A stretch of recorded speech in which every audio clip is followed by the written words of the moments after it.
Hello दोस्तों, कैसे हो आप सब। मेरे इस यूट्यूब चैनल पे आप सबका स्वागत है। काफ़ी दिनों बाद मैं आज वीडियो बना रही हूँ और अपने यूट्यूब चैनल पे काम कर रही हूँ। तो मैं आप सबको बता देती हूँ कि मैं प्री नर्सरी से लेकर 10th तक का सारा सिलेबस कवर करवा देती हूँ बच्चों को और एनसीईआरटी पढ़ाती हूँ। तो आज मैं आप लोगों को बताना चाहती हूँ कि जब आपका बेबी जो है छोटा होता है और वो बेबी आपका 2.5 साल का हो जाता है, 2.5 साल के बाद आप अपने बच्चे को पढ़ाना शुरू कर सकते हो। तो मेरा मानना है कि आप पहले अपने बच्चे को 3 साल तक खूब मस्ती करने दो, उसके बाद उसे उसके काम में बिजी करा दो। तो बहुत सारे पेरेंट्स को अपने बच्चों को किस तरह से सिखाना है समस्या आती है। तो आज मैं आपको शुरू से लेकर बताऊंगी कि जो बच्चा छोटा है, सिर्फ बोल सकता है और उसने अभी पढ़ना शुरू नहीं किया है और उसे नहीं पता है उसे कैसे पेंसिल पकड़नी है और कैसे उसे काम करना है, तो आज मैं आपको ये बता रही हूँ। देखिए, जब आपका बच्चा नहीं कुछ लिख सकता है और ना ही उसे पेंसिल पकड़ना आता है, तो आप उसे पहले अपना पेंसिल पकड़ना सिखाओ। जैसे आप उसे पेंसिल में बोलते हो कि बच्चे आपको पेंसिल ऐसे पकड़ना है, तो बच्चा ये नहीं एक बार देखेगा और कैच कर लेगा, ऐसा नहीं होता है। आपको बच्चे का हाथ पकड़ना होगा इसी तरह से जैसे हम अपनी फिंगर्स लिखने के लिए रखते हैं, वैसे ही आपको अपने बच्चे की फिंगर हाथ में पकड़नी होगी, हाथ में पकड़नी होगी और उसे ऐसे सर्कल दो बनाने के लिए छोटे छोटे ऐसे छोटे छोटे पेबल्स बना दो, छोटे छोटे सर्कल सर्कल सर्कल बना दो, सर्कल सर्कल इसी तरह से तो बच्चा शुरू करेगा।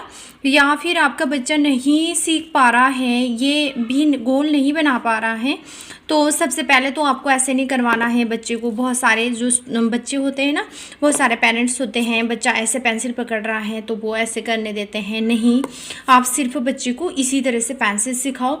आपका बच्चा 2 दिन में मतलब पेंसिल पकड़ना सीख जाएगा। लगभग आधे घंटे तक आपको उसका इस तरह से हाथ पकड़ा के आपको कुछ लिखवाना है, तो फिर वो थोड़ा सा ट्राई करेगा, तो फिर वो हल्की हल्की सी इस तरह से पेंसिल चला सकता है। और उसके बाद आप उसको मतलब ऐसे दो। अगर आपका बच्चा बहुत ज़्यादा, कई बच्चे ना बहुत बहुत दिमाग खाते हैं, मतलब उनसे पेंसिल पकड़वाना बहुत ज़्यादा मुश्किल होता है, तो आपको क्या करना है, उसका हाथ पकड़ के उसको बोलना है वो कोई सा भी कुछ भी बना दे, इस तरह से कुछ भी बना दे, वो कुछ भी कर दे वो, मतलब उसमें कॉपी में। और जब आपका बच्चा 2-3 दिन में इस तरह से पेंसिल सीख जाता है पकड़ना, तो आप उसे उसके बाद स्टार्ट करवा सकते हो। जैसे मैंने ऐसे ही स्केच लिया है, मुझे स्केच ना सही से नहीं मिला, थोड़ा सा डिस्टरबेंस हो रहा है। जैसे आपका बच्चा अब सीख गया है, उसे 2 डेज़ हो गए, 2 डेज़ में आपका बेबी पेंसिल पकड़ना सीख जाएगा, तो आप उसके बाद उसके लिए ऐसे डॉट लगाओ, ऐसे डॉट लगाओ इस तरह से। ऐसे थोड़ी सी ना बच्चे को ना बड़ी बड़ी डॉट लगाने पड़ते हैं, बिकॉज उसका जो थोड़ा सा फोकस है ना वो सही नहीं होता है, तो उसका धीरे धीरे फोकस हो जाता है। फिर आप अपने बेबी को बोलो कि आप बिल्कुल जो है स्ट्रेट लाइन, उसको स्ट्रेट लाइंस में ऐसे करके ऐसे ऐसे ऐसे बनाएगा। आपको एक लाइन पहले खुद बनानी पड़ेगी, इस तरह से आपको एक लाइन पहले खुद बनानी पड़ेगी, और दूसरी लाइन जब आप बनाओगे तो उसी के सामने ये आपने इस तरह से डॉट लगाने हैं। डॉट लगा के आपको फिर एक लाइन आपको खुद बनवानी है और उसको दिखाना है कि देखो मैंने कैसे किया। ऐसा आप भी कर सकते हो। फिर आप अपने बेबी का हाथ पकड़ो और फिर आप इस तरह से उससे भी पेंसिल से स्ट्रेट लाइन लगवा दो।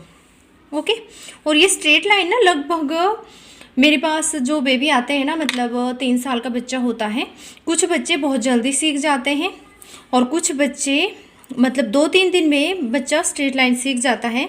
1-2 दिन पेंसिल पकड़ने के लिए लगता है, 2-3 दिन में वो पेंसिल चलाना, मतलब ये स्ट्रेट लाइन या स्टैंडिंग लाइन जो भी है वो आप आपका बच्चा 2-3 दिन में सीख जाता है।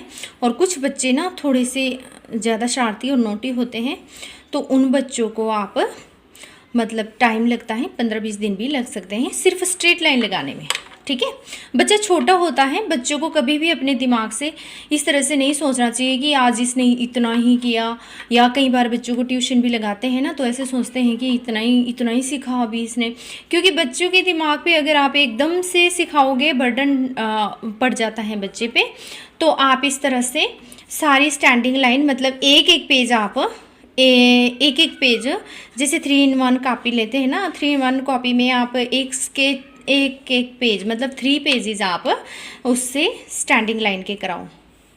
ओके, स्टैंडिंग लाइन आपका बेबी जब सीख जाएगा, फिर मैं आपको आगे स्टेप बाय स्टेप प्रोसेस बताऊंगी। तो गाइज आज के लिए बस इतना ही। इसी तरह से वीडियोस आप देखने के लिए, अगर देखना चाहते हो तो लाइक करो, शेयर करो, सब्सक्राइब करो। Thank you guys.